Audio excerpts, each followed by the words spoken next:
দেও তোমার মা বাবায় কমলাতের মধ্যে লইবা এইভাবে দুইয়া তুলিয়া দোয়া করবা। আল্লাহ আমার জাদু সকালে বাইর হইছিল দুলভ চলা গিয়া পাথর ভাঙ্গিছে প্রায় 7টার সময় আমার সময় আনিপুর তুলে একটা কমলা নিয়ে আমার জাদু মনিয়ে দিল।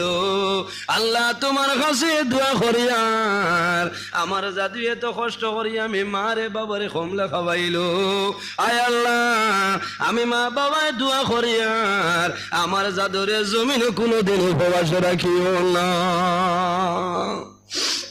আমার বুজুর্গ মা বাবা যখন মারা যায়, মারা যাবার পরেও সন্তানাদির মায়া কোনো সময় মা বাবায় ছাড়িতে পারল না। এর কারণে একটা মাসলা হইয়া যায়, বাইরে যখন মা বাবা মারা যাইবা, যদি মা মারা যায় তাহলে মার মেয়ে ছেলে মেয়ে যারা আছে ফড়িন যারা আছে যদি গোসল দেবাই তাহলে উত্তম ভালো।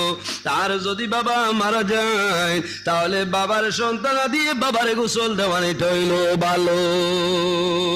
আমরা জমিনও টেলিফোন করবো, ইমাম সাহেব আপনি আই যাও, আমার বাবা মারা গেছেন, বাবারে গোসল দেওয়াইতে লাগবে। বাইরে তুমি তোমার বাবারে যারা সুন্দর করে জমিনে গোসল দেওয়াইবাই, তোমার তন মন ভরিয়ে গোসল দেওয়াইবাই। যখন বাবার শরীরও ফানি দিবাই, বাবার সমস্ত দেখবা কিন্তু মাথা সম্ভব হইত নাই। বাবায় দেখে আফসোস করবা, হায় রে হায় আমি যে ছেলেরে কুলের মধ্যে লইয়া ঘুরিস আইজ আমি বাবা জমিন তুমি বিদায় নিলাম, আমার জাদু বলিয়ে জীবনের শেষ গোসলটা আমার দেওয়াই দে।